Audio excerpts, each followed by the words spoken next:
கர்த்தருடைய நாமம் மகிமைப்படுவதாக. கடந்த வாரத்தினுடைய செய்தியினுடைய தொடர்ச்சியை தொடர்ந்து நாம் தியானிப்போம். இந்த வாரத்திலே இந்த செய்தியினுடைய தலைப்பு ஆவியிலே அனலாயிருங்கள். கடந்த வாரத்திலே தேவ வரத்தை அனல் மூட்டி எழுப்பி விடுங்கள் என்று நாம் தியானித்தோம். இந்த நாளிலே ஆவியிலே அனலாயிருங்கள். ரோமருக்கு எழுதின நிருபம் 12ஆம் அதிகாரம் 11ஆம் வசனம். அசதியாயிராமல் ஜாக்கிரதையாயிருங்கள், ஆவியிலே அனலாயிருங்கள், கர்த்தருக்கு ஊழியம் செய்யுங்கள்.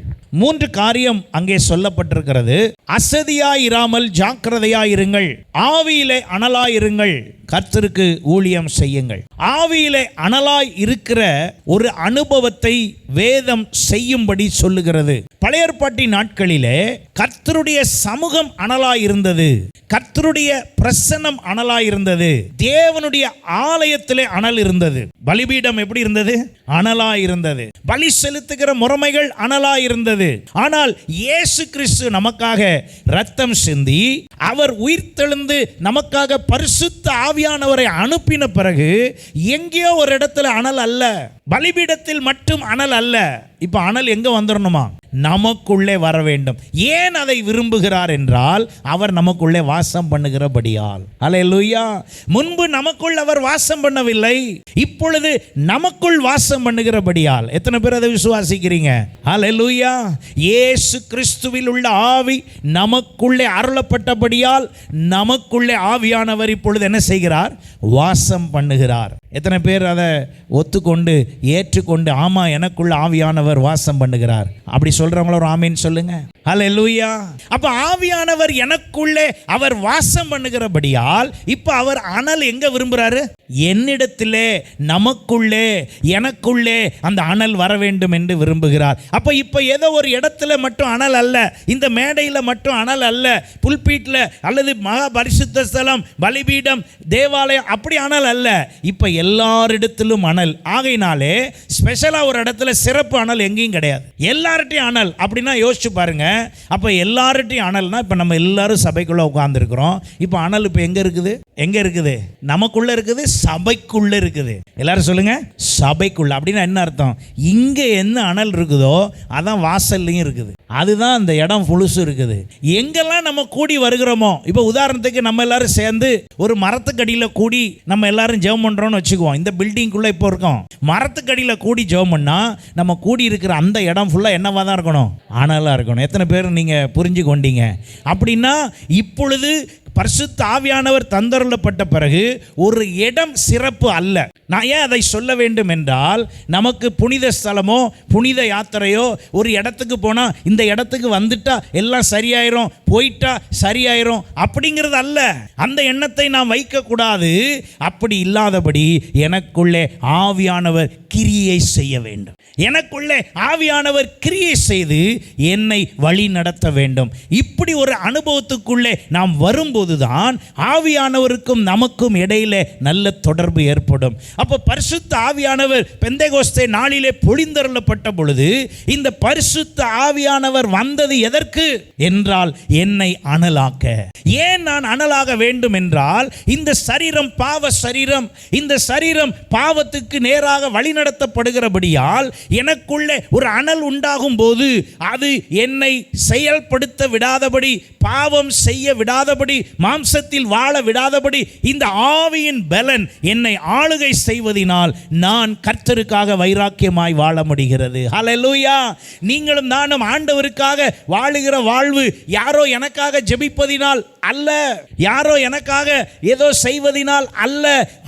அவர் தம் தம் ஆவியின் அனலை பெற வேண்டும். அல்லேலூயா.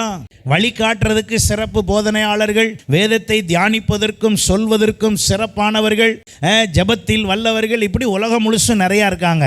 யார் எங்கே எப்படி இருந்தாலும் நீங்க ஆவியில் அனலா இல்லைன்னா உங்க வாழ்க்கை ஜீரோ தான். இதைத்தான் இந்த நாளிலே நாம் ஆவியிலே அனலா இருக்கத்தக்க கர்த்தர் நமக்கு உதவி செய்வாராக. அப்ப ஆவியிலே அனலா இருப்பது என்பது என்னன்னா, சோம்பேறித்தனம் இல்லாமல் ஆவிக்குரிய உற்சாகத்துடன் கர்த்தருக்காக எரியும் ஒரு இதயத்தில் இருப்பதுதான் ஆவியில் அனல். ஆவியில் அனல்னா என்ன அர்த்தம்? ஆவியில் அனலா இருக்கிற ஆளால சும்மா இருக்க முடியாது. சபை எல்லாம் மொத்தமா ஆவியில் அனல் ஆயிடுச்சுன்னா எங்களுக்கு வேலை கம்மி. என்ன வேலை கம்மி? கண்ணை மூடுங்க, சோத்திரம் பண்ணுங்க, கையை தட்டுங்க, ஜெபம் பண்ணுங்க, ஆவியில் நிறைங்க, இந்த மாதிரி எதையுமே என்ன செய்ய வேண்டாம், சொல்ல வேண்டாம். ஏன்னா வாய்ப்பு கிடைச்சிது, எல்லாரும் ஆவியில் நிறைவோம், எல்லாரும் கர்த்தரை மகிமைப்படுத்துவோம் அப்படின்னு சொன்ன நிமிஷத்தில் எங்களுக்கு என்ன சத்தம் பிரச்சனை ஆயிரும்னா, போதும் போதும் நிறுத்துங்க, நேரம் ஆயிடுச்சு, நம்ம எல்லாரும் வீட்டுக்கு போவோம் அப்படிங்கிற இடத்துக்கு வர்ற அளவுக்கு நம்ம எல்லாரும் என்ன ஆகணும், ஆவியில் அனல் ஆகணும். அல்லேலூயா. சபையின் ஆரம்ப நேரம் தான் போட்டிருக்கணும், முடிவு நேரமே கிடையாது. அந்த அளவுக்கு எத்தனை பேர் ஒரு 4 மணி நேரம் ஆனாலும் பரவாயில்ல பாஸ்டர், அப்படியே நம்ம எல்லாரும் ஆவியில் மகிழ்ந்திருப்போம் அப்படின்னு இப்போ நான் கேட்கும்போது உங்களுக்கு சரின்னு சொல்ல தோணுதுன்னா கொஞ்சம் அனல் பக்கம் வர்றதுக்கு ரெடின்னு அர்த்தம். இல்லை கரெக்டாக முடிச்சிருங்க அப்படின்னா ஏதோ போதும் போதும் அப்படிங்கிற இடத்துல ஆவியில் அனல் என்றால் போதும் என்பதே இல்லை, அது அன்லிமிட்டு. அதனுடைய வேலைப்பாடு, அதனுடைய செயல்பாடு, இப்போ நான் பேசுகிறத நீங்கள் உள்வாங்கி அதை உணர ஆரம்பிக்கும் போது தான் நான் சொல்கிறதுனுடைய அந்த ரசனையே உங்களுக்கு புரியும். அப்போ தான் உங்களுக்கு அந்த அந்த பலன் என்னன்னே தெரியும், காதில் கேட்கறதுல அல்ல. அப்போ ஆவியினுடைய அந்த காரியம் என்னவென்றால், அது என்னை தேவனுடைய வரம் சோர்ந்து போக விடாதபடி மீண்டும் மீண்டும் ஒரு தீப்பற்றி எரிய செய்கிறது போல. இப்போ புதுசாக ஒரு அடுப்பு வந்திருக்கு, அது என்ன அடுப்பு? ராக்கெட் அடுப்பு. எத்தனை பேர் பார்த்துருக்கீங்க? நேரில் பார்க்காட்டாலும் யூடியூப்பில் அதில் இதில் பார்த்துருப்பீங்க. சரி, அதனுடைய பிரதானம் என்ன அப்படின்னா, வேற பெரிய அதில் விஷயம்லாம் ஒன்றும் இல்லை. என்னன்னா, எரிகிற தீக்கு சரியான காற்றோட்டம் உண்டாக்குவது, அவ்வளவுதான். எரிகிற தீக்கு சரியான காற்றோட்டம், அந்த காற்றோட்டத்தை, காற்றை சரியாக செயல்படுத்தினால் அந்த தீ என்ன பண்ணிக்கிட்டு இருக்கு, எரிஞ்சிக்கிட்டு இருக்கு. அதுக்கு ஒரு வால்யூம் கண்ட்ரோல் வேற இருக்கு. அதை அப்படியே கூட்டினீங்கன்னா ஃபயர் வேகமாக எரியுது. ஃபயர் வேகமாக எரியல, ஃபயர் அதே இடத்துல தான் இருக்கு. ஃபயர் அளவு அதே தான், நல்லா புரிஞ்சுக்கோங்க. தீயின் அளவு அதே தான். இந்த காற்று வேகம் என்ன செய்கிறது, அந்த தீயை வேகமாக்குது, அவ்வளோதான். தீ வேகமாகலை, நல்லா புரிஞ்சுக்கோங்க. தீ என்ன ஆகலை, வேகமாகலை. தீ விறகு போட்டால் எவ்வளோ எரியுமோ அவ்வளோதான் எரியும். ஆனால் அதில் செலுத்தப்படுகிற காற்று, அந்த காற்று தான் தீயை என்ன பண்ணி விடுது, வேகமாக்கி விடுது. அதுபோல தான் நம்ம ஒரு அளவுக்கு மேலே நம்மளால் எதுவும் என்ன செய்ய முடியாது. நம்ம எல்லாரும் ஒரு அளவான ஆள் தான். அதை எத்தனை பேர் ஒத்துக்கிறீங்க? நம்ம எல்லாரும் யார் தான்?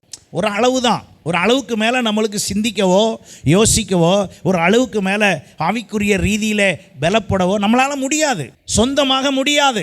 நீங்கள் எவ்வளோ தான் சில நேரம் முயற்சி பண்ணுங்கள், இன்னைக்கு ஃபுல்லாக நான் யார்ட்டையும் கோவப்படாமல், யார்ட்டையும் எதுவும் எரிஞ்சு விழாமல், எந்த பிரச்சனையும் இல்லாமல், எந்த தப்பும் இல்லாமல், எதை பற்றியும் தப்பாக யோசிக்காமல் நான் இருக்க போகிறேன் அப்படின்னு ஒரு நாள் முழு நாள் சுயமாக இருக்க முடியுதா பாருங்கள்? முடியாது. ஆனால் தேவ பலத்தில் முடியும். அல்லேலூயா. ஆனால் தேவ பலத்தில் அது செய்ய முடியும். ஏன் செய்ய முடியும்னா, ஆவியானவர் நமக்குள்ளே அந்த அனலை உண்டாக்குகிறார். அப்ப அவர் வேலை என்னன்னா, ப்ளோ பண்ணிக்கிட்டே இருப்பார். என்ன பண்ணிக்கிட்டே இருக்காரு? ப்ளோ பண்ணிக்கிட்டே இருக்கார். நம்ம மேலே, நமக்குள்ளே ஆவியின் வரத்தை தூண்டிக்கொண்டே, ஊற்றிக்கொண்டே, ஆவியிலே அனலாக இருக்கும்படி நமக்குள்ளே ஒரு கிரியை செய்து கொண்டே இருக்கிறார். அதைத்தான் தீமோத்தேயிலே நாம் வாசித்தோம். 2 தீமோத்தேயு 1:6 நாம் வாசித்தோம். இது நிமித்தமாக நான் உன்மேல் என் கைகளை வைத்ததினால் உனக்கு உண்டான தேவ வரத்தை நீ என்ன செய்ய, அனல் மூட்டி எழுப்பி விடு. அதை நான் உனக்கு நினைப்பூட்டுறேன்.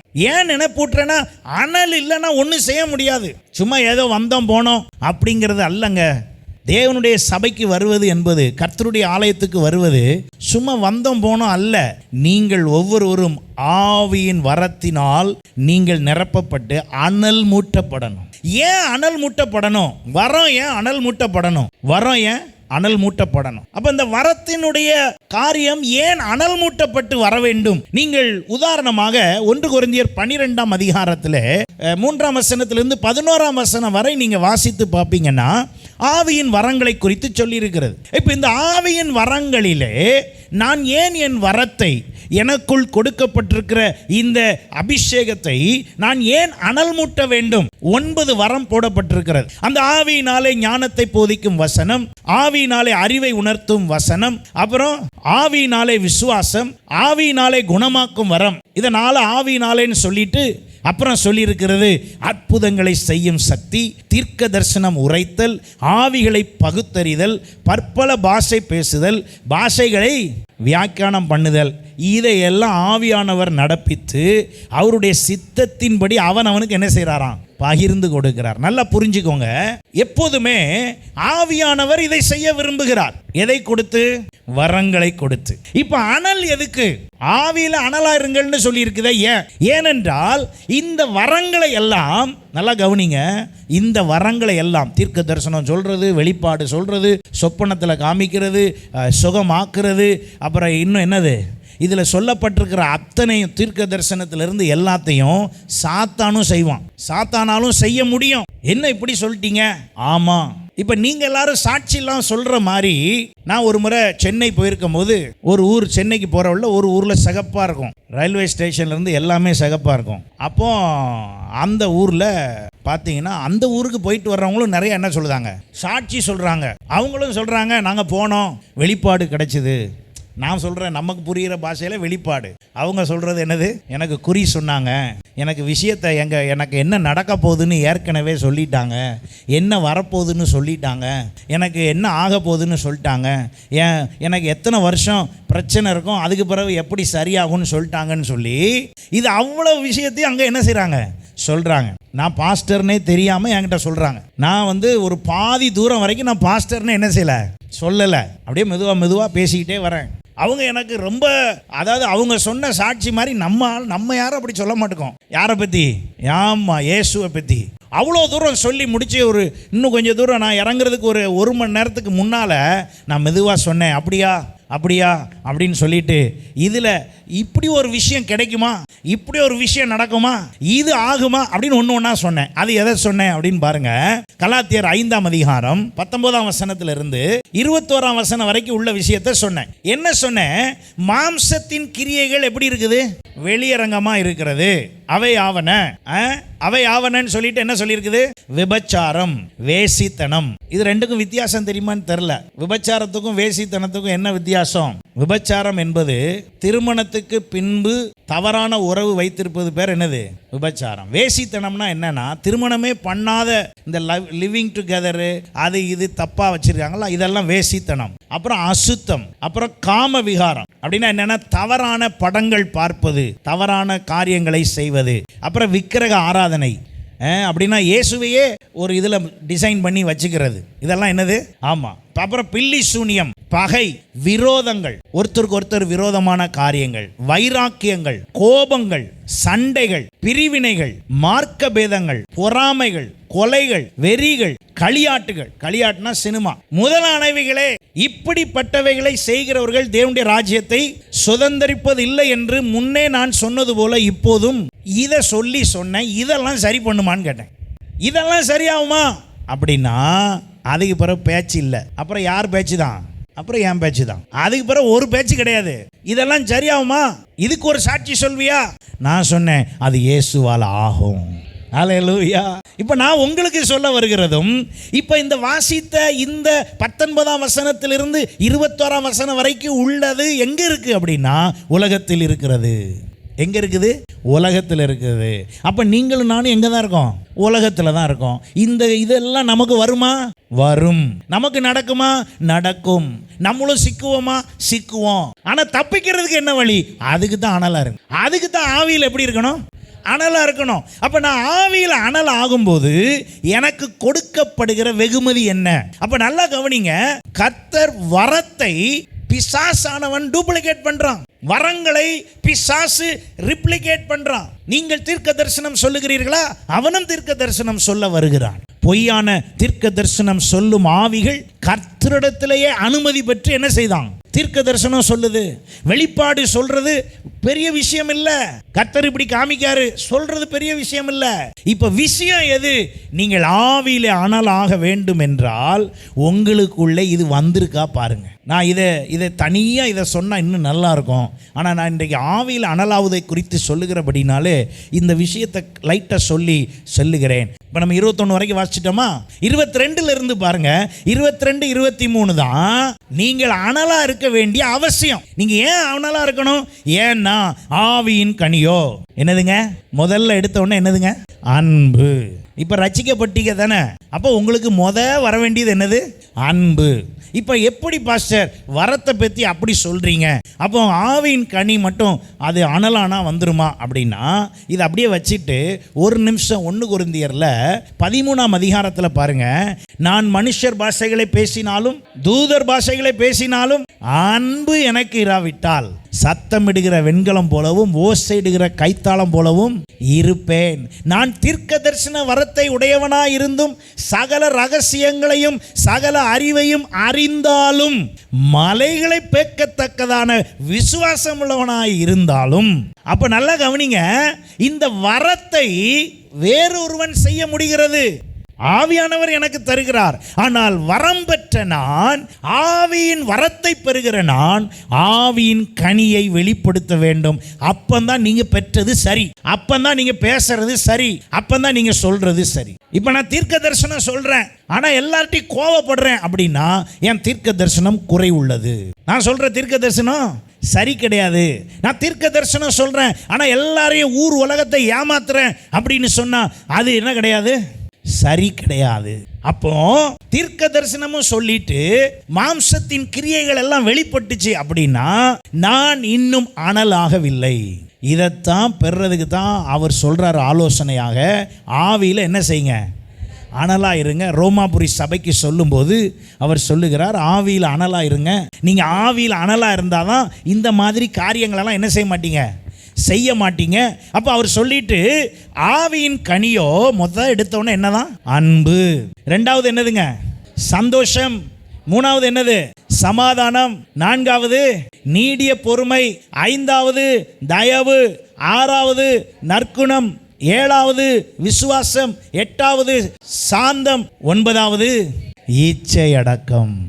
இந்த 9 உங்களுக்கு வரணுங்கிறதுக்கு தான் உங்களுக்கு என்ன தேவை? ஆவியிலே அனல் தேவை. நீங்கள் ஆவியிலே அனலா இருந்தால்தான் இதை நீங்கள் வெளிப்படுத்த முடியும். ஏனென்றால் இது சொந்த முயற்சியில் வராது. இப்ப ஆவியானவர் எதை எதிர்பார்க்கிறார்? என்னிடத்திலே ஆவியின் கனி இருக்க வேண்டும். ஆகையினாலதான் வேதம் சொல்லுகிறது, ஒருவனுடைய சாட்சியை எதினால் அறிவீர்கள்? கனியினால் அறிவீர்கள். என்ன கனி? ஆப்பிள் மாம்பழமா? இல்ல. என்னை குறித்து நான் சரியானவர் என்பதை அறிவதற்கு இந்த 9 அண்டை இருக்கா பாருங்க. இந்த 9 அண்டை வாசிச்ச 9 விட எந்த 9 முக்கியம்? அப்போ முதல் வாசித்த அந்த வரங்கள் எனக்குள்ளே கிரியை செய்கிறது, எனக்குள்ளே கிரியை செய்கிறது. இந்த 9 எனக்குள்ளே வெளிப்படுகிறது. அல்லேலூயா. இப்ப ஏன் எனக்கு ஆவியிலே அனல் வேண்டும்? ஏன்னா அது கிடைக்கணும்னா, அது கிடைச்சா தான் நான் இந்த ஆவியின் கனியை என்ன செய்ய முடியும்? வெளிப்படுத்தவே முடியும். அப்படி சொல்லும்போது தான் அங்கே கலாத்திய சபைக்கு அவர் சொல்லுகிறார், 5ஆம் அதிகாரம் 15ஆம் வசனத்திலிருந்து பாருங்க. அவர் சொல்லுகிறார், நீங்கள் ஆவியில் அனல் ஆக்கணும்னா கொஞ்சம் நீங்கள் உங்கள் கேரக்டரை சரி பண்ணணும், உங்கள் குணாதிசயத்தை கொஞ்சம் சரி பண்ணணும், நீங்கள் கொஞ்சம் ஒழுங்குக்கு வரணும். அப்போ ரட்சிக்கப்பட்ட உடனே மனம் திரும்புதல் என்றால் என்ன அர்த்தம்? என் மனதிலே எனக்குள் இருந்த தேவையில்லாத குணாதிசயங்கள் மாற்றப்படுவது பேர் தான் என்னது? மனம் திரும்புதல். நீங்க சாமியை மாத்துறது இல்ல. மனம் திரும்புதல் என்பது நீங்கள் மாறுவது, நாம் மாறுவது. ஹல்லேலூயா. எத்தனை பேர் நான் சொல்றது புரியுது? மனம் திரும்புறதுன்னா இவ்வளவு நாள் நான் இயேசுவை வழிபடாம இருந்தேங்க, இப்ப இருந்து நான் இயேசுவை கும்பிடுறேங்க. அது அல்ல மனம் திரும்புதல். அது அல்ல மனம் திரும்புதல். மனம் திரும்புதல் என்பது என் மனம் இதுக்கு முன்பு வேற மாதிரி இருந்துச்சு, இப்ப அங்க சொல்லப்பட்டிருக்கு பாருங்க. நீங்கள் ஒருவரை ஒருவர் கடித்துனா என்ன அர்த்தம்? நம்ம அடிக்கடி செய்யறது. கடித்து பட்சிக்கிறீர்கள் ஆனால் அழிவீர்கள். அப்படி ஒருவரில் ஒருவர் அழியாதபடிக்கு எப்படி இருங்கள்? எச்சரிக்கையாயிருங்கள் அப்படின்னு சொல்லிட்டு பின்னும் நான் சொல்லுகிறது என்னவெனில், ஆவிக்கேற்றபடி என்ன செய்யுங்க? ஏன் ஆவிக்கேற்றபடி நடக்கணும்? ஆவிக்கேற்றபடி நீங்க நடந்தா தான் ஆவியில நீங்கள் ஆவியின் கனியை என்ன செய்ய முடியும்? வெளிப்படுத்த முடியும். நீங்கள் குடும்பமானாலும் சரி, உங்கள் தனிப்பட்ட வாழ்க்கையானாலும் சரி, உங்கள் நண்பரோடு இருக்கிற உறவானாலும் சரி, உங்களுடைய பிஸ்னஸ் ஏரியாவானாலும் சரி, எல்லா இடத்துலையும் ஆவியின் கனியை நீங்க என்ன செய்யணும்? வெளிப்படுத்தணும். நீங்க அப்படி வெளிப்படுத்தினா தான் ஆவியில நடத்தப்படுகிறீர்கள் என்ற அர்த்தம். அப்ப அங்கே சொல்லப்பட்டிருக்கிறது, நீங்கள் ஒருவரில் ஒருவர் அழிக்கப்படாதபடிக்கு எச்சரிக்கையாய் இருங்கள், ஆவிக்கேற்றபடி என்ன செய்யுங்க? நடந்து கொள்ளுங்கள். அப்படி நீங்க நடந்துக்கிட்டீங்கன்னா அப்பொழுது என்ன செய்ய மாட்டீங்களாம்? மாம்ச இச்சையை நிறைவேற்றாதிருப்பீர்கள். வாசிச்சோம் பாருங்க, 19ஆம் வசனத்திலிருந்து வாசிச்சோம் பாருங்க. அதை நீங்க என்ன செய்ய மாட்டீங்க? நிறைவேற்ற மாட்டீங்க. மாம்சம் ஆவிக்கு 17ஆம் வசனம் வாசிங்க. மாம்சம், எல்லாரும் கவனிங்க, பைபிளை பாருங்க, இல்லைன்னா ஸ்க்ரீனை பாருங்க. நீங்கள் கவனம் செலுத்தினாதான், இல்லைன்னா தூக்கம் வந்துடும், கவனிக்க விடாது, காது கேட்காது, அப்புறம் உங்களுக்கு ஆவியில் பலன் வராது. சரியா? ஆமாம். மாம்சம் ஆவிக்கு விரோதமாகவும் ஆவி மாம்சத்துக்கு விரோதமாகவும் என்ன செய்கிறதா? இச்சிக்கிறது. நீங்கள் செய்ய வேண்டும் என்று இருக்கிறவைகளை செய்யாதபடிக்கு இவைகள் ஒன்றுக்கொன்று. இது எங்க நடக்கும்? நம்மள்கிட்ட, நமக்குள்ள. இதுதான் பிரச்சனையே. இப்போ மனசு சொல்லுது, இனிமெல்லாம் நான் எந்த தப்பும் செய்யாம கர்த்தருக்காக வாழ்வேன் அப்படின்னு மனசு சொல்லுது. உடம்பு என்ன சொல்லுது? ஆள் என்ன சொல்லுது? பாரு, அவங்க கோச்சுக்குவாங்க கூப்பிட்டு போகலன்னா, இவங்க பார்ட்டிக்கு கூப்பிட்டாங்க போகலன்னா கோச்சுக்குவாங்க, இவங்க இதை செய்யலைன்னா இவங்க கோச்சுக்குவாங்க, அவங்க அதை செய்யலைன்னா அவங்க கோச்சுக்குவாங்கன்னு யாருக்கு சொல்கிறா? மாம்சம் ஆவிக்கு சொல்லுது. இப்போ ஆவி ஒன்று நீ என்ன பண்ணிக்கோ.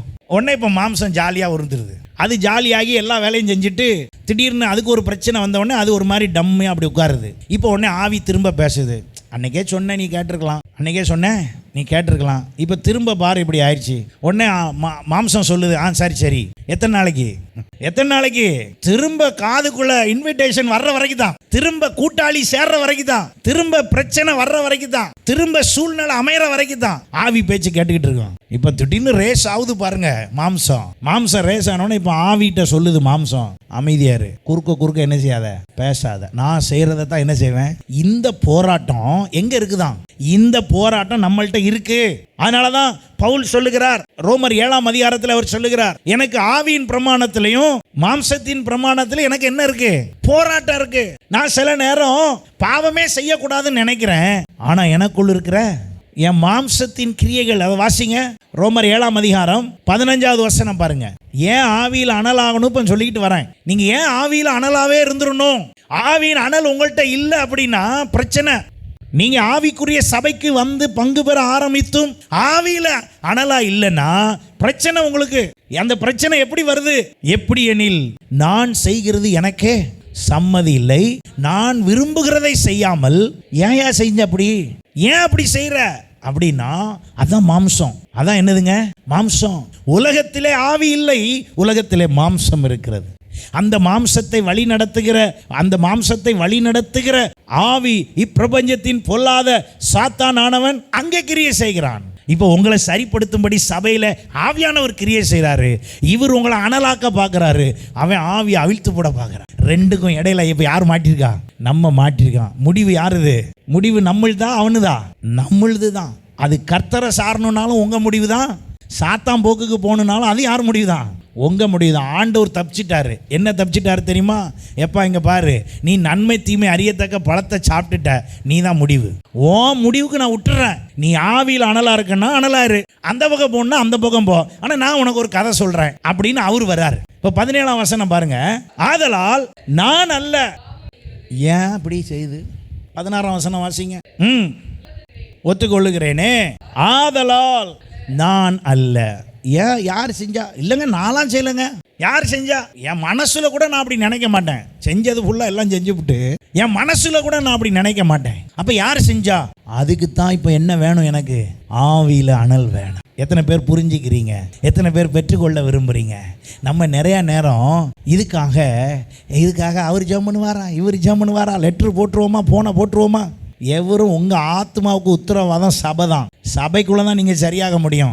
ஊர் உலகத்துக்கு போயெல்லாம் சரியாக முடியாது. நான் வேத ஆதாரத்தோடு சொல்கிறேன். 1000 ஊழியங்கள் இருக்கலாம், 1000 விஷயங்கள் இருக்கலாம். உங்கள் ஆத்மாவுக்கு உத்தரவாதம் நீங்கள் திருவிருந்தில் பங்கு பெற்று ஐக்கியமாக இருக்கிற சபை தான் உங்கள் ஆத்மாவுக்கு உத்தரவாதம். அதுவும் வேத வசனத்தின்படி தான் சொல்கிறேன். நான் ஏதோ இதாக சொல்லலை. நீங்கள் தான் சபை கூட அட்டாச்சாக இருக்கணும். நீங்கள் தான் சபையோட ஐக்கியமாக இருக்கணும். எதுக்கு? உங்களை நீங்கள் அனலாக்கி கொள்ள. இங்கே மாம்ச ரீதியான எதிர்பார்ப்பு இங்கே இருக்கக்கூடாது. என்னைய கண்டுக்கவே இல்லை, இது மாம்ச எதிர்பார்ப்பு. இது என்ன எதிர்பார்ப்பு? மாம்ச ரீதியான எதிர்பார்ப்பு. ஆவியினுடைய நடத்துதல்ல என்ன? எப்படியாவது என்னைய ஆவியில் என்ன பண்ணி விட்டுருங்க, அனலாக்கிருங்க. பாஸ்டர், சில நேரம் நான் வந்தால் கொஞ்சம் முன்ன பின்ன ஏதாவது கோபமாக பேசிடுவேன், தப்பாக நினச்சிக்காதீங்க. நான் கோபமாக பேசினாலும் என்னைய விட்டுறாதீங்க. அப்படி நீங்கள் பேச வர்றீங்களா? அப்படி எத்தனை பேர் ஒத்துக்கிறீங்க? அப்படி எத்தனை பேர் சொல்கிறீங்க? ஏன்ட்டு அப்படி வந்து சொல்லணும். என்ன சொல்லணும்? பாஸ்டர் சில நேரம் நான் அப்படி தான் வராமல் கூட இருப்பேன், என்னைய கொஞ்சம் சில நேரம் திட்டுங்க, என்ன எதையாவது ஒன்று பண்ணி என்னை எப்படியாவது என்ன செஞ்சுக்கோங்க, இழுத்து வச்சுக்கோங்க, விட்டுறாதீங்க. அப்படி சொல்கிற அளவுக்கு நீங்கள் வந்தீங்கன்னா நீங்கள் எல்லாம் எதில் இருப்பீங்க? ஆவியில் அனலாக இருப்பீங்க. ஹல்லேலூயா, ஹல்லேலூயா. அப்போ இங்கே நம்முடைய கவனம் எதில் பாருங்க? ஆவியில் அனலை. இப்போ என்னுடைய கவனம் எதில்? உங்களை ஆவியில் அனலாக்குதல். ஏன் உங்களை ஆவியில் அனலாக்கணும்? ஆவியில் அனலாக்கிட்டா மாம்சத்தின் கிரியைகளை என்ன செய்ய மாட்டீங்க? செய்ய மாட்டீங்க. பவுல் அவ்வளோ தூரம் அவர் எல்லாம் தெரிஞ்சு அவரே சொல்கிறாரு, எப்பா என்னால் முடியல, ஏன்னா எனக்குள்ள ஒரு போராட்டம் வருது, இந்த மாம்சத்தின் கிரியைகள் எனக்குள்ள போராடுது. அவர் தன்னுடைய குறையவே சொல்கிறார் பாருங்க. ஆகையினால இந்த போராட்டத்தை மேற்கொள்றதுக்கு ஒரே வழி என்னதுதான்? பரிசுத்த ஆவியினுடைய அனல். பரிசுத்த ஆவியானவரை எனக்குள்ள கிரியை செய்ய விட்டா மட்டும்தான் இதை நான் சரி பண்ண முடியும். இல்லைனா அது என்ன செய்யும்? என்னை இந்த மாம்சத்தின் கிரியைகள் என்னை அழித்து கொண்டே இருக்கும். ஹல்லேலூயா. இப்போ கலாத்தியர் வாங்க 5ஆம் அதிகாரம். அப்போ மாம்சம் ஆவிக்கு விரோதமாகவும் ஆவி மாம்சத்துக்கு விரோதமாகவும் இச்சிக்கிறது. நீங்கள் செய்ய வேண்டும் என்று இருக்கிறவைகளை செய்யாதபடிக்கு இவைகள் ஒன்றுக்கொன்று எப்படி இருக்குது? விரோதமாக இருக்குது. ஆவியினால் நடத்தப்படுவீர்கள், ஆனால் நீங்கள் நியாயப்பிரமாணத்துக்கு கீழ்ப்பட்டவர்கள். ஆவியில் நடத்தப்பட்டீங்கன்னா உங்களுக்கு வேற சட்டம்லாம் கிடையாது, வேற சட்டம்லாம் உங்களுக்கு ஒரு பேச்சும் கிடையாது. நியாயப்பிரமாணத்தெல்லாம் தூக்க வேண்டாம். ஏன்? ஆவியானவரே உங்களை சகல சத்தியத்துக்குள்ளும் நடத்துவார். ஆவியானவரே உங்களை சகல சத்தியத்துக்குள்ளும் நடத்துவது மாத்திரமல்ல, அவரே கண்டித்தும் உணர்த்துவார். எது தப்பு ரைட்டு அவர் பேசிக்குவார். நான் உங்களை பேசுறதை விட அவரை பேச வச்சா ரொம்ப நல்லது. அவர் உங்கள்கிட்ட பேசுனா நமக்குள்ள மாற்றம் சரியாக வரும். நான் பேசுனா மாற்றமே என்ன செய்யாது? வராது. நான் உங்களை கூப்பிட்டு கண்டிக்கிறதுக்கும் ஆவியானவர் உங்களை கண்டிக்கிறதுக்கும் வித்தியாசம் நிறையா இருக்கு. நான் கண்டிச்சா கோபம் வரும், ஆவியானவர் கண்டிச்சா மாற்றம் வரும். ஹல்லேலூயா. இப்போ நான் என்னை அன்பாக மட்டும் வைத்துக்கொண்டு ஆவியானவர் உங்களை கடிந்து கொள்ளும்படி நான் ஜெபம் செய்கிறேன். ஏன்னா அப்படி நீங்கள் ஆவியில் அனல் ஆயிட்டீங்கன்னா மாம்சத்தின் கிரியை உங்களை விட்டு என்ன செஞ்சிடும்? போயிரும். அப்ப நீங்களும் நானும் ஆவிக்குள் ஆக்கப்படுவோம் என்றால் ஆவியானவர் நம்மோடு இடைப்படுவார். அப்பொழுது அபிஷேகம் இறங்கும். அப்பொழுது ஆவியின் நிறைவினால் சபை இந்த இடத்துல நிரம்பி வழியும் போது இந்த சுத்துபத்தில் இருக்கிற இந்த திருச்சி பட்டணம் முழுவதும் அறிந்து கொண்டு எல்லாரும் இங்கே ஈர்க்கப்படுவார்கள். என்ன இருந்தா? ஆவியில் அனல் இருந்தா. அப்ப நல்லா கவனிங்க, வரங்களை ஆவியின் காரியங்களை பிசாசானவன் ரிப்ளிகேட் பண்றான். ஆனா எதை பண்ண முடியாது?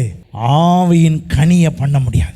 இப்போ நீங்கள் கவனிக்க வேண்டியது என்ன என்று சொன்னால், கலாத்தியர் 5:22-23 தான். சந்தோஷம், சமாதானம், நீடிய பொறுமை, தயவு, நற்குணம், விசுவாசம், சாந்தம், இச்சை அடக்கம், இதெல்லாம் உங்களுக்குள்ள கிரியை செய்தா பாருங்க, உங்களுக்குள்ள வந்துருச்சா பாருங்க, உங்களுக்குள்ள செயல்படுதா பாருங்க. அப்படி செயல்பட்டால் நீங்கள் ஆவியினாலே நடத்தப்படுவதற்கு ஒப்பு கொடுக்கப்படுகிறீர்கள் என்று அர்த்தம். ஹல்லேலூயா. அப்போ இப்படி நடத்தப்பட முடியாதபடி எனக்குள்ள பிரச்சனை வருது. இங்கிட்டும் இருக்க முடியல, அங்கிட்டும் இருக்க முடியல. அதை குறித்து தான் வெளிப்படுத்தல் 3:14 வரைக்கும் பாருங்க. லவோதிக்கேயா சபைக்கு, சபையின் தூதனுக்கு நீ எழுத வேண்டியது என்னவென்றால், திவ்ய வாசகனாகிய யோவானுக்கு ஆண்டவர் வெளிப்படுத்தி காண்பித்த விஷயம். லவோதிக்கேயா சபையின் தூதனுக்கு நீ எழுத வேண்டியது என்னவென்றால், உண்மையும் சத்தியமும் உள்ள சாட்சியும் தேவனுக்கு, தேவனுடைய சிருஷ்டிக்கு ஆதியுமாய் இருக்கிற ஆமேன் என்பவர் சொல்லுகிறதாவது. எப்படி? ஸ்டார்டிங்ல இருந்து எண்டு வரைக்கும் சொல்லிட்டாரு. ஆதியும் அந்தமும் ஆனவர் சொல்லுகிறது என்னவென்றால், உன் கிரியைகளை அறிந்திருக்கிறேன். எல்லாத்தையும் எனக்கு தெரியும். நீ குளிரும் அல்ல, அனலும் அல்ல. நீ குளிராயாவது அனலாயாவது இருந்தால் நலமாயிருக்கும். ஆனா அப்படி இல்லாமல், இப்படி நீ குளிருமின்றி அனலுமின்றி, சத்தமா சொல்லுங்க, வெதுவெதுப்பாய் நீ இருந்தா, வெதுவெதுப்பாய் இருந்தா என்ன செய்வானா? நான் ஒன்று என்ன செய்வேன்? என் வாயில் நின்று என்ன போங்க. வாந்தி பண்ண பிறகு எங்க இருக்கும்? அது அவர்கிட்ட இருக்குமா, வெளியே இருக்குமா? வெளியெல்லாம் இருக்கும். அப்ப எனக்கு அனலும் இல்லை, குளிரும் இல்லை. அப்பப்ப சர்ச்சில் ஒரு காலு, எங்க ஒரு காலு, உலகத்தில் ஒரு காலு, ரெண்டுலையும் கால் வச்சா ஆள் எப்படி இருக்குன்னு அர்த்தம்? வெது வெதுன்னு இருக்குன்னு அர்த்தம். நீங்க ஒன்று இந்த பக்கம் சூடா வந்துருங்க, இல்லைன்னா அந்த பக்கம் என்ன பண்ணிருங்க, போயிருங்க. ரெண்டுக்கும் இடையில நின்று என்ன செஞ்சிடக்கூடாது?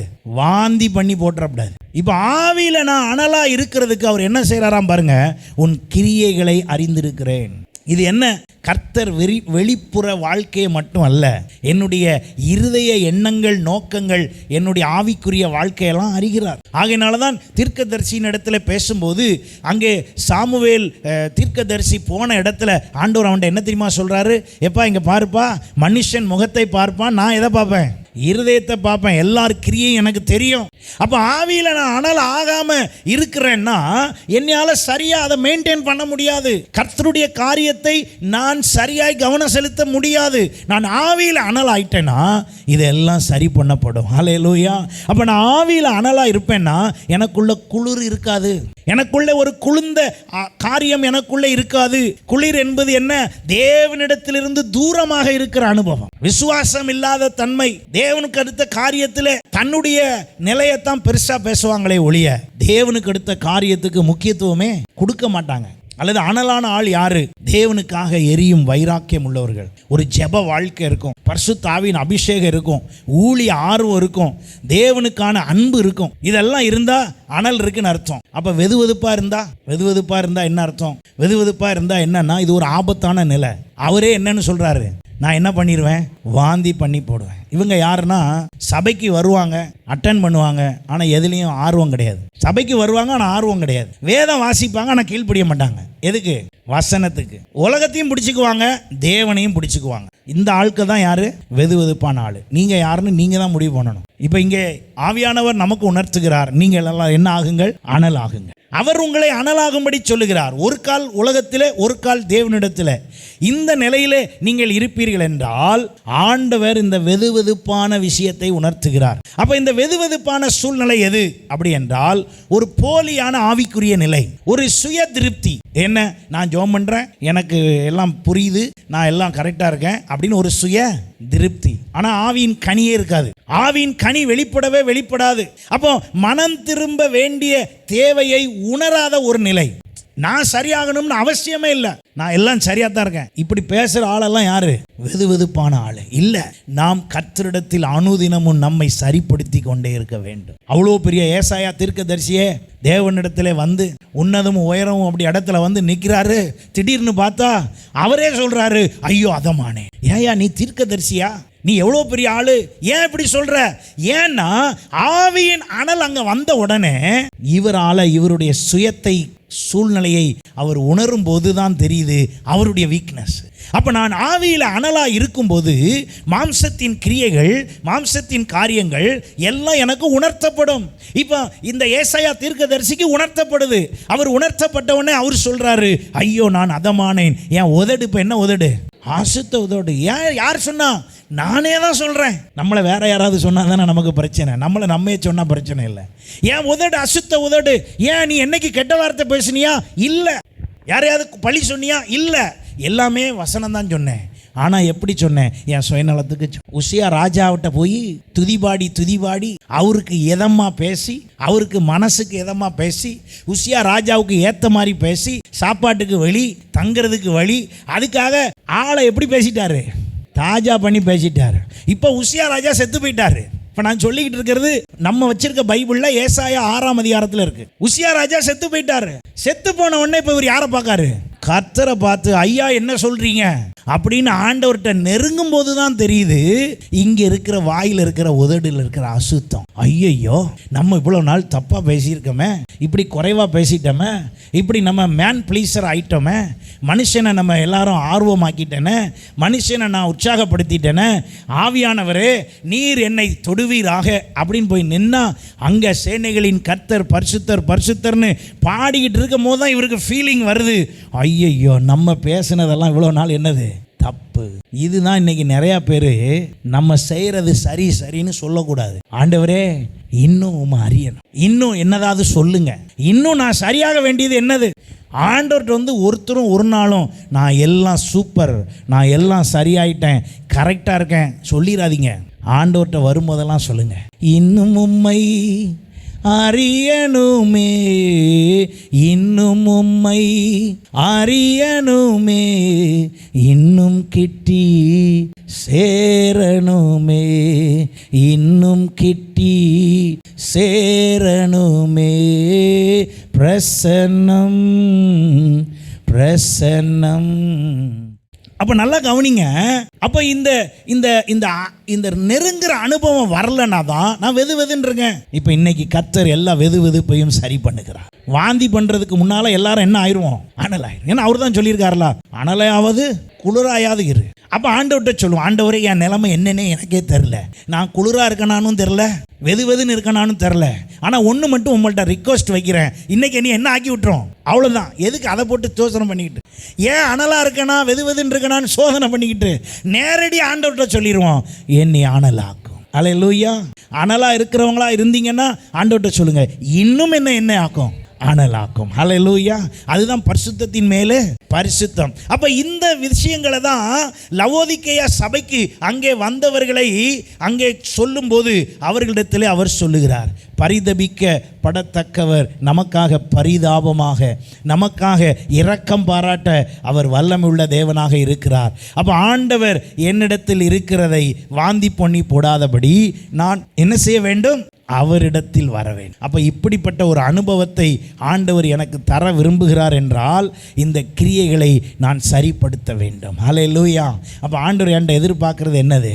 ஆவியில் அனலா இருக்கு. உங்க ஆவியில எப்படி இருக்கீங்க? நீங்கள் ஆவியில எப்படி இருக்கிறீர்கள்? ஆவியில நீங்கள் அனலா இருப்பீர்கள் என்றால் மாம்சத்தின் கிரியைகளை அழிப்பீர்கள். வாசியுங்கள் கலாத்தியர் 5:24 பாருங்க. கிறிஸ்துவினுடையவர்கள் தங்கள் மாம்சத்தையும் அதன் ஆசை இச்சைகளையும் சிலுவையில் அறைஞ்சிட்டோமா? சிலுவையில் அறைந்திருக்கிறார்கள். நாம் ஆவியினாலே பிழைத்திருந்தால் ஆவிக்கேற்றபடி பாருங்க, நல்லா கவனிங்க. நான் ஆவியில் இருக்கேன்னு வாயில சொல்லக்கூடாது. நான் எப்படி இருக்கேன்? ஆவியில் இருக்கேன். நான் ஆவியானவர் கூட தான் இருக்கேன். நீங்கள் சொல்லவே வேண்டாங்க, எங்களுக்கே தெரியும், மற்றவங்களுக்கே தெரியும் யார்கிட்ட இருக்கோம்னு சொல்லி, ஆவியானவரோடு இருக்கோம்னு சொல்லி. ஏன்னா ஆவியானவரோடு நீங்கள் சரியாக இருந்தால் நிச்சயமாக நீங்கள் எதில் இருப்பீங்கன்னா ஆவியின் கனி வெளிப்படும். அவ்வளோதான், சிம்பிள். ஆவியின் கனி என்ன செய்யும்? வெளிப்படும். அப்போ அங்கே சொல்லப்பட்டிருக்கிறது, வீண் புகழ்ச்சியை விரும்பாமலும் ஒருவரை ஒருவர் கோபமூட்டாமலும் ஒருவர் மேல் ஒருவர் பொறாமை கொள்ளாமலும். இதெல்லாம் என்ன கிரியை? மாம்சத்தின் கிரியை. இப்போ ஆவியில் அனலாக ஆரம்பிச்சிட்டீங்கன்னாலே உங்களுக்கு என்ன வந்துருமா? வீண் புகழ்ச்சி போயிடும். இன்னொருத்தரை கோபமூட்டுற வேலை என்ன செய்யாது? வராது. இன்னொருத்தர் மேலே உங்களுக்கு என்ன வராது? இதெல்லாம் அடையாளம். இதெல்லாம் உங்கள்கிட்ட வந்திருக்கா பாருங்க. இன்னொருத்தர் மேலே பொறாமை எப்படி? பொறாமையில் நிறைய விதம் இருக்குது. நம்ம வீட்டில் வாங்காமல் இன்னொருத்தர் வீட்டில் வாங்கிட்டாங்கன்னா என்னது? பொறாமை. அவங்க சம்பாதிக்காங்க, வாங்கிட்டு போகிறாங்க. சில நேரம் நம்மளால் வாங்க முடியாமல் போயிருக்கலாம், நம்ம இழந்திருக்கலாம். சில நேரத்தில் நமக்கு அது தேவையில்லாமல் இருந்திருக்கலாம், அவங்க வாங்கியிருக்கலாம். பரவாயில்லை, வாங்கி வச்சுட்டு போட்டோம். என்ன செஞ்சுட்டு போட்டோம்? வச்சுட்டு போட்டோம். எனக்கு என்ன தேவைன்னு வாங்குறேன் பாருங்க, அது பொறாமையில் வராது. அவங்க வாங்கிட்டாங்க, இவங்க வாங்கிட்டாங்க, அவங்களுக்கு நடந்துருச்சு, இவங்களுக்கு நடந்துருச்சு, அவங்களுக்கு கிடைச்சிருச்சு, இவங்களுக்கு கிடைச்சிருச்சு, எனக்கும் கிடைக்கணும். அது பேர் என்னது? இதெல்லாம் ஆவியில் அனல் ஆனீங்கன்னா உங்கள்கிட்ட இருக்காது. அல்லேலூயா. என் வாயின் வார்த்தையை பொறுத்து தான் யார் எனக்கு உதவி செய்கிறான், நான் என்ன பிளான் பண்ணுறேனோ அதை பொறுத்து தான். அப்போ இயேசுவை காட்டி கொடுக்கும்படி ஒருத்தன் திட்டம் பண்ணினான். இப்போ அதுக்கு முன்னால் இயேசு சீஷர்கள்ட்ட சொல்கிறாரு தெளிவா, எப்பா இங்கே பாருங்க, சாத்தான் ஏன்ட்ட வந்து என்ன பண்ணியிருக்கான்? பெர்மிஷன் கேட்டிருக்கான். என்ன பெர்மிஷன் கேட்டிருக்கான்? உங்களை சோதிக்கும்படி என்னிடத்துல பெர்மிஷன் கேட்டிருக்கான். நான் அவனுக்கு என்ன கொடுத்துட்டேன்? பெர்மிஷன் கொடுத்துட்டேன். நீங்கள் 12 பேர் கவனமாக இருங்க. இப்போ அந்த வசனத்தை வாசிச்சு பாருங்க. எச்சரிக்கையாயிருங்கள் அப்படின்னு ஆண்டவர் அங்கே சொல்லிட்டாரு. சொன்ன பிறகு சிக்கினது யாரு? ஒரே ஒருத்தன். ஏன் அவன் சிக்கினா? அவன் ஒரு ஆள் தான் யார் கூட தொடர்பில் இருந்தான்? பிரதான ஆசாரியரோடு தொடர்பில் இருந்தான். அந்த பிரதான ஆசாரியருடைய தொடர்பில் இருந்த அந்த ஒரு ஆள் கரெக்டாக அவன் வேலையை பார்த்துக்கிட்டே இருக்கிறத யார் கவனிக்கிறா? ஆண்டவர் கவனிக்கிறார். ஏப்பா, நான் காட்டி கொடுக்கப்பட்டாதான் சிலுவையில் அடிக்கப்பட முடியும். என்னைய காட்டி கொடுக்கறதுக்கு ஒரு ஆள் வேணும். அதனால நீ தான் அதுக்கு லிங்க்ல கரெக்டாக இருக்க. எந்த லிங்க்ல? காட்டி கொடுக்குற லிங்க்ல நீ தான் கரெக்டாக இருக்க. அதனால் நீ இப்போ என்ன பண்ணிடு? போய் உன் வேலையை பாரு.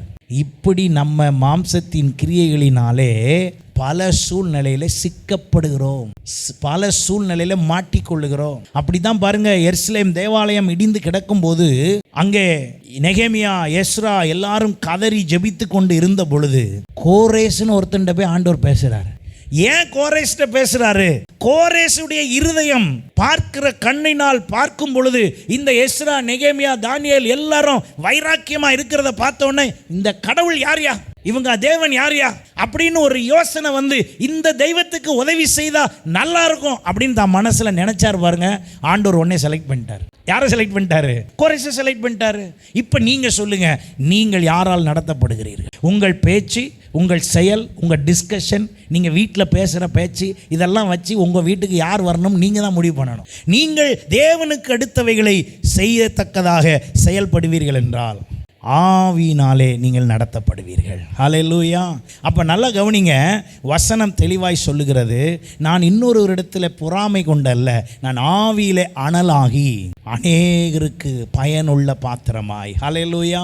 அநேகருக்கு பயனுள்ள பாத்திரமாய். நீங்கள் வேதத்தில் வாசித்து பார்ப்பீர்கள் என்றால், எலியா என்பவன் ஒரு வைராக்கியமான அனலை தன்னிடத்தில் வைத்திருந்தான். 1 ராஜாக்கள் 18 நீங்கள் வாசிக்கலாம். நேரம் இல்லாதபடினாலே நான் வேகமாய் சொல்லுகிறேன். ஒரு வைராக்கியமான அனல் அவனிடத்தில் இருந்தது. அவன் சொன்னான், ஆண்டவரே உம்மிடத்திலிருந்து அக்கினி வருவதாக அப்படின்னு சொன்னான் பாருங்க. உடனே அங்கே என்ன வந்துச்சான்? அக்கினி வந்தது. ஒருவேளை சுற்றி இருக்கிறவர்கள் நம்ப மாட்டார்கள் என்று சொல்லி அங்கே பலிபீடத்தில் எல்லாம் வைக்கப்பட்ட பிறகு பல குடங்கள் தண்ணீர் அங்கே நிரப்பப்பட்டது. பல குடங்கள் தண்ணீர் விறகில் ஊற்றப்பட்டது, பலியின் மீது ஊற்றப்பட்டது, விறகிலே ஊற்றப்பட்டு அங்கே தண்ணீர் எல்லாம் நிரம்பின பொழுது எல்லாம் ஈரமாகி போனது. ஈரமானால் தீ பிடிக்காது. எல்லாத்தையும் ஈரமாக்கிட்டு இவர் சொல்றாரு, ஆவியானவரே, கர்த்தரே, நீங்க உங்க ஆவியை இப்ப என்ன பண்ணுங்க? பொழிந்தருளுங்க. உங்க ஆவியின் வல்லமை பொழிந்தருளட்டும் அப்படின்னு சொன்ன மாத்திரத்திலே அங்கே சொல்லப்பட்டிருக்கிறது, அவருடைய பலிபீடம் முழுவதும் அங்கே என்ன செய்யப்பட்டது? அக்கினியினால் எரிக்கப்பட்டது. இன்றைக்கு கர்த்தர் அப்படித்தான் நம்மிடத்தில் அனலை விரும்புகிறார். ஹல்லேலூயா. வெளிப்பிரகாரமான ஒரு வைராக்கிய செயலை அங்கே எலியா செய்ததை நாம் பார்க்கிறோம். எரேமியா தீர்க்கதரிசியை குறித்து எரேமியா 20ஆம் அதிகாரத்தில் வாசிக்கும் போது அங்கே சொல்லப்பட்டிருக்கிறது, அவனுடைய உள்ளத்தில் ஒரு தீ பற்றி எரிந்து கொண்டே இருந்தது. அவனுடைய இருதயத்தில் ஒரு அக்கினி எரிந்து கொண்டிருந்தது. அக்கினியைப் போல என் இருதயம் இருந்தது என்று அவர் சொல்லுகிறதை நாம் பார்க்கிறோம். யோவான் 5:35 யோவான் ஸ்நானகனை குறித்து சொல்லப்பட்டிருக்கிறது. அவர் எப்படி இருந்தாராம் பாருங்க, எரிந்து பிரகாசிக்கிற விளக்காயிருந்தார். இந்த அனல் நம்மிடத்தில் வர முடிகிறதா? இந்த அனல் நமக்குள்ளே கிரியை செய்கிறதா? ஹல்லேலூயா. அப்போஸ்தலர் நாட்களிலே அங்கே 2ஆம் அதிகாரத்தில் வாசிக்கிறோம், பேதுரு பயந்து இயேசு யார் என்று தெரியாது என்று சொன்னவர், இந்த ஆவியின் அனல் அவருக்குள்ளே வந்த பொழுது அங்கே 36ஆம் வசனத்திலிருந்து வாசிச்சு பாருங்க. அவர் சொல்லுகிறார், நீங்கள் சிலுவையில் அறைந்த இந்த இயேசுவையே தேவன் ஆண்டவரும் கிறிஸ்துவாக்கினார், இஸ்ரவேல் குடும்பத்தார் யாவரும் நிச்சயமாய் ஆரியக்கடவர்கள் என்றான். இதை கேட்ட பொழுது எல்லாரும் என்ன ஆனாங்களாம்? இருதயத்தில் குத்தப்பட்டவர்களாகி பேதுருவையும் மற்ற அப்போஸ்தலரையும் நோக்கி, சகோதரரே, நாங்கள் என்ன செய்ய வேண்டும் என்றார்கள். அதுதான் ஆவியானவருடைய தொடுதல். ஒரு விஷயம் ஆவியானவர் பேசினார்னா நம்ம இருதயத்தில் என்ன எண்ணம் வரணும்? நாங்க என்ன செய்யணும் அப்படிங்கிற இடத்துக்கு வரணும். அதுதான் ஆவியானவர் உணர்த்துறதுக்கு அடையாளம்.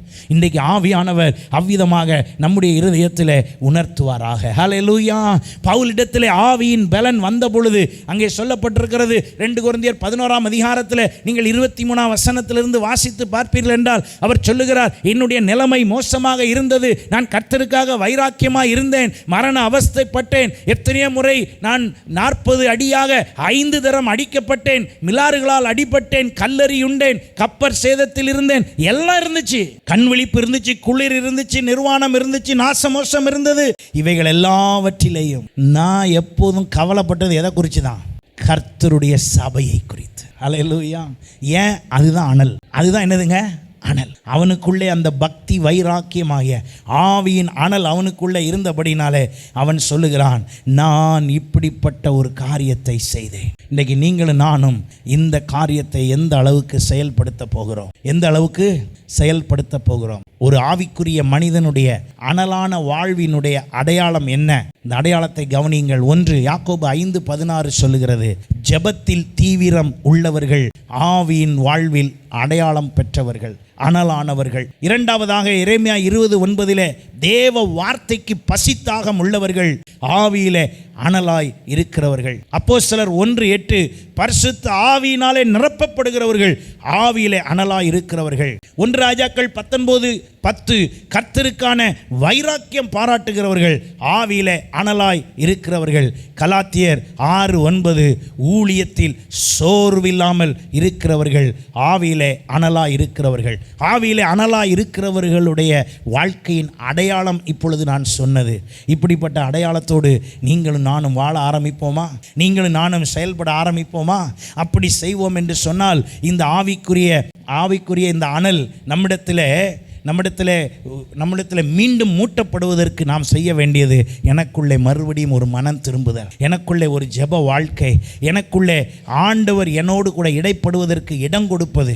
ஆவியானவரே, நீங்கள் என்னோடு பேசுங்க, என்னோடு இடைப்படுங்க, என்னை உணர்த்துங்க, நான் இன்னும் என்னை சரிப்படுத்துகிறேன். யார் ஒருவர் நீங்கள் தேவ சமூகத்தில் வந்து ஆவியானவரே என்னை சரிப்படுத்த என்னை தூண்டுங்க, எனக்கு உதவி செய்யுங்கன்னு சொல்கிறீங்களோ, ஏன் அவர்கிட்ட கேட்கணும்? நான் ஏன் அவர்கிட்ட அதை பற்றி சொல்ல வேண்டும்? காரணம், அவர்தான் எனக்காக.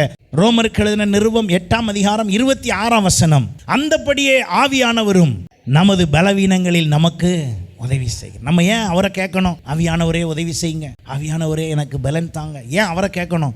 அவர் தான் என் பலவீனத்தில் எனக்கு என்ன செய்கிறாரு? உதவி செய்கிறாரு. இப்போ அவரை உதவி செய்ய தான் வச்சிருக்கு. இப்போ எனக்குள்ளே அவருடைய அந்த பலன் வரணும்னு தான் இப்போ வச்சிருக்குது. இப்போ நீங்கள் யாரை கூப்பிட்டாலும் சரி, யார் தான் வந்து உதவி செய்யணும்? ஆவியானவர் தான் வந்து உதவி செய்யணும். இப்போ ஆவியானவர்கிட்ட சொல்லுங்க, ஆவியானவர், ஏன்னா அவர் தான் என் பலவீனத்தில் உதவி செய்கிறார். நாம் ஏற்றபடி வேண்டிக் கொள்ள வேண்டியது இன்னதென்று அறியாமல் இருக்கிறபடியால் ஆவியானவர் தாமே வாக்கு கடங்காத பெருமூச்சுகளோடு நமக்காக. அப்ப எனக்காக வேண்டுதல் செய்கிறவர் அவர் தான். எங்கேயோ ஒரு இடத்துக்கு போட்டுக்கிட்டு இருக்காதீங்க. உங்களுக்காக வாக்கு கடங்காத பெருமூச்சுகளோடு வேண்டுதல் செய்கிறவர் யார் தான்? ஆவியானவர். நீங்க அங்க சொல்லுங்க, போன் போட்டலாம் சொல்லாதீங்க. நான் எங்கேயோ டவருக்கு அனுப்புனேன், மலைக்கு அனுப்புனேன்னு அனுப்பிட்டு இருக்காதீங்க. இல்ல, ஆவியானவர்கிட்ட நேரடியாக சொல்லுங்க, முழங்கால போடுங்க, சொல்லுங்க, ஆவியானவரே எனக்காக வேண்டுதல் செய்கிறவரே என்னை அனலாக்கும். அல்லேலூயா. என்னை நீர் என்ன ஆக்கும்? அனலாக்கும். எனக்கு நீர் உதவி செய்யும். நான் பாவ வாழ்விலிருந்து மாற உதவி செய்யும். எனக்குள்ளே ஒரு மாற்றத்தை தாரும். என் குடும்பத்தை நீங்க ஆசீர்வதிங்க. என் குடும்பத்துக்குள்ள ஆவியானவரை நீங்க தலையிடுங்க.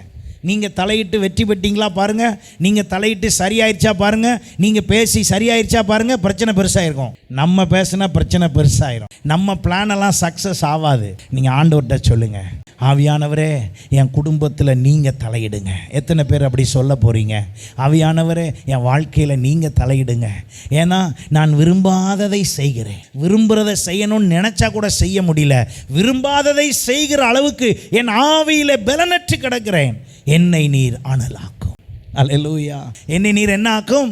அனலாக்கும். அப்படின்னு சொல்லி யார் நீங்கள் ஜெபிக்கிறீங்களோ உங்களோடு சேர்ந்து உங்களுக்கு உதவி செய்து ஆவியானவர் உங்களுக்காக உங்களோடு சேர்ந்து வாக்கு கடங்காத பெருமூச்சுகளோடு அவர் விண்ணப்பம் பண்ணுவார். நீங்கள் பலன் அடைவீர்கள். நீங்கள் ஆவியில் அனலாவீர்கள். நீங்கள் ஆவியிலே நடத்தப்படுவீர்கள். நீங்கள் ஆவியிலே நடத்தப்பட்டால் மாம்சத்தின் கிரியைகளை அழிப்பீர்கள். அல்லேலூயா. கர்த்தர் தாமே உங்களோடு இருந்து உங்கள் ஒவ்வொருவரையும் ஆவியிலே அனலுள்ளவர்களாய் மாற்றுவாராக. God bless you.